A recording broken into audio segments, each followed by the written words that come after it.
Hi friends, कैसे हैं आप सभी लोग। आई होप सभी लोग अच्छी होंगी, स्वस्थ होंगे, मस्त होंगे। और आज है सर्वपितृ अमावस्या यानी कि पितृ विसर्जन का आखिरी दिन।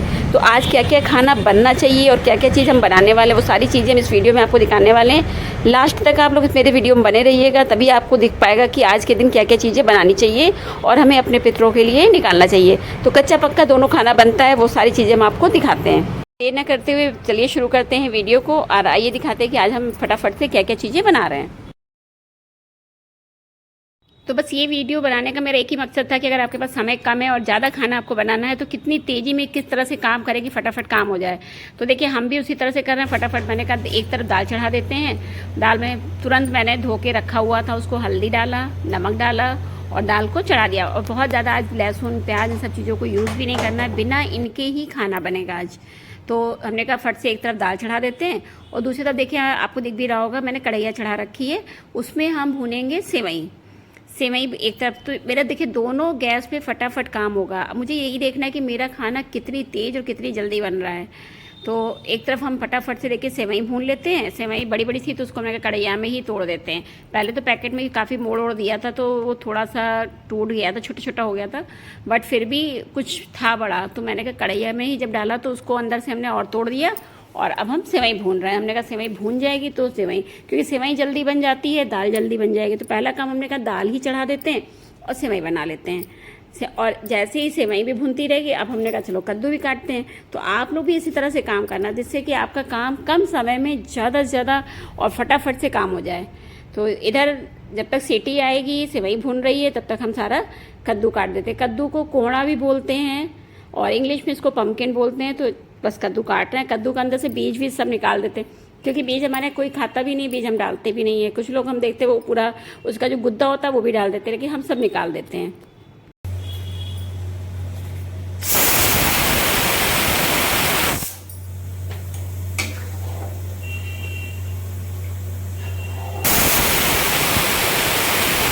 ये सेवई भुन गई थी अच्छी से, मैंने दूध डाल दिया और इधर दाल में भी फटाफट सीटी आ रही है, आपको सुनाई भी दे रहा होगा। तो सीटी दाल तो जल्दी गल जाती है, तो 4 सीटी 5 सीटी आएगी, बस तुरंत हम दाल हटा देंगे। और फिर हम चावल चढ़ा दिए। तो चावल भी मैंने भिगो के पहले से रखा हुआ था, तो उसको भी मैंने चढ़ा दिया। इसलिए जब भिगो के आप रखो ना तो जल्दी बन जाता है। तो चावल मेरा बहुत तेज़ बन जाएगा। तो हमने कहा चावल बना लेते हैं और इधर हम सब्जी भी काटते हैं, क्योंकि सब्जी काटने में ही जो आपको थोड़ा टाइम लगेगा। तो एक तरफ चावल बन रहा है, दूसरी तरफ कढ़ैया गरम कर रहे हैं, ताकि इधर सब्जी काटते भी जा रहे हैं और उधर हम अपना प्रोसेस भी करते जा रहे हैं कि हमको कैसे बनाना है। तो कद्दू की सब्जी में चूँकि लहसुन पड़ना नहीं है, कुछ भी नहीं पड़ना है, तो मैंने पचफोरन डाला है। तो आप भी अगर बिना लहसुन प्याज का सब्जी बना रहे हैं कद्दू का, तो आप उसमें हींग का प्रयोग कर सकते हैं, पचफोरन डाल सकते हैं और सब्जी बन जाने के बाद उसमें पुदीना वगैरह डाल सकते हो तो पाचक होता है। इसलिए कद्दू की सब्ज़ी में मैंने भी आज बिना लहसुन प्याज के बनाया है और पचफोरन से छौंक करके सिर्फ हल्दी नमक डालेंगे और फटाफट से सब्जी रेडी करेंगे। चावल भी मेरा हो गया। चावल देखिए पसा के बनाते, पसा के ही बनाना भी चाहिए। पसा के बनाया हुआ चावल जो है ना वो नुकसान नहीं करता है। शुगर पेशेंट भी इसको अच्छे से खा सकते हैं, उनको भी ये चीज़ नुकसान नहीं करती, क्योंकि माड़ जो होता है ना वो निकल जाता है पसाने पे।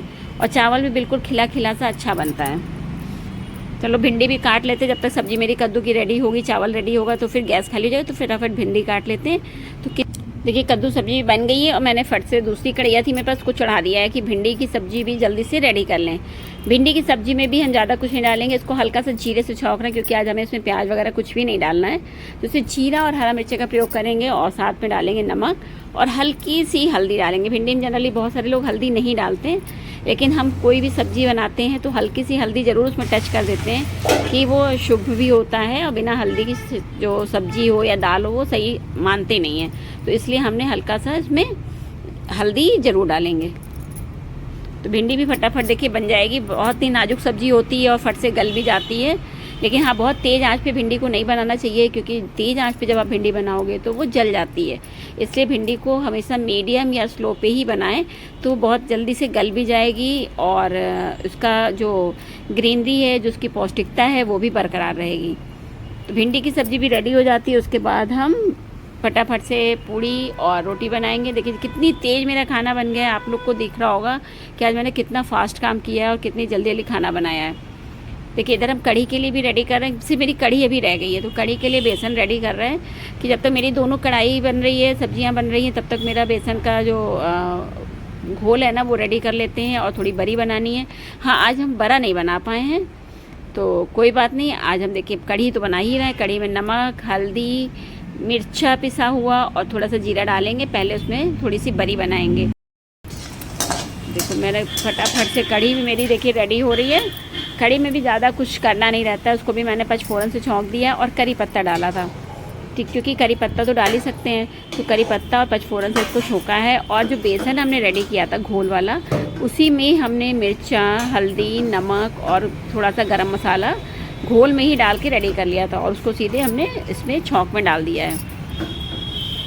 आटा भी रेडी हो गया। पहले हम 5 छोटी छोटी लोई बनाएंगे, जिससे पूड़ियाँ 5 छोटी बनाएंगे और 5 हम बड़ी रोटी बनाएंगे। बहुत बड़ी तो नहीं बनाएंगे, रोटी भी थोड़ी छोटी छोटी ही रहेगी। तो 5 छोटी सी रोटी और 5 छोटी सी पूड़ी, जिस पे हमको पूरा खाना भी निकालना है, वो हम बनाएंगे। तो जनरली सर्वपित्र अमावस्या के दिन सभी लोग खाना निकालते हैं। तो उस खाने में क्या क्या निकालते हैं मुझे कमेंट करके बताइएगा। मैं तो जो निकाल रही हूँ मैं आप लोगों को दिखा रही हूँ। बना ली है। और सबसे बड़ी बात है कि आपको इस खाने को बहुत ही साफ़ सफाई से बनाना है और कोई भी खाना आपको टेस्ट नहीं करना, सब अंदाज से बनाना है। तो ये आप पे डिपेंड करता है कि आप कैसे बना रहे हो। बिल्कुल भी किसी भी खाने को टच नहीं करना है, टेस्ट नहीं करना है, जब तक कि खाना निकाल नहीं दिया जाता है। तो ये जो पितृपक्ष में भोजन हम लोग बनाते हैं ना, सर्व पितृ अमावस्या के दिन, वो कुछ इसी तरह से बनता है। सारा खाना अंदाज पे बनता है और बाद में ही आपको पता चलेगा कि सारे खाने का टेस्ट कैसा है। लेकिन कुछ ऐसा ईश्वरीय वरदान होता है ना कि जो भी खाना आप बनाइए वो वाकई में बहुत ही अच्छा बनता है और एकदम टेस्टी हो जाता है। जैसे लगता है भोग बनने के बाद वो ऑलरेडी बहुत टेस्टी हो गया है। तो मैंने भी सारा खाना रेडी कर दिया। अब हम पूड़ी बनाने जा रहे हैं छोटी छोटी सी। पहले 5 पूड़ी निकालेंगे, उसके बाद हम अपने घर में जितने लोग हैं उसके हिसाब से 2-2 पूड़ी और निकाल लेंगे, क्योंकि बहुत ज़्यादा पूड़ी हो या खाना इतना ज़्यादा बन जाता है ना कि सब कुछ खाया नहीं जा पाता। और खाना भी है क्योंकि सब चीज़ें प्रसाद बन गई हैं, तो थोड़ा थोड़ा हर चीज़ खानी है। तो इसलिए हर खाने को बहुत ज़्यादा नहीं बनाया है, थोड़ा थोड़ा बनाया। और आप भी जब बनाओ तो अंदाज से बनाओ कि इतना खाना हो कि आप बनाएं और पूरा घर खा ले, खाना ख़त्म हो जाए। ऐसा ना हो कि वेस्ट हो जाए और फेंका जाए। तो खाने को अंदाज से ही बनाइए, क्योंकि खाना क्वांटिटी कम रखिए और वैरायटी ज़्यादा बनती है, इसलिए हिसाब से ज़रूर बनाएं।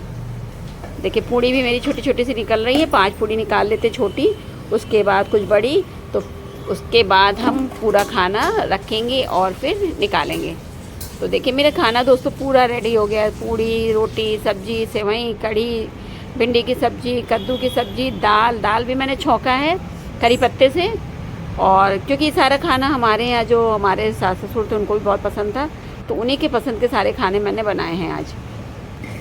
तो कैसा लगा मेरा आज का वीडियो, और मैंने आपको दिखाया भी कि आज के दिन क्या क्या बनता है सर्व पितृ अमावस्या में। तो वीडियो पसंद आया तो लाइक करिए, कमेंट करिए, शेयर कीजिएगा।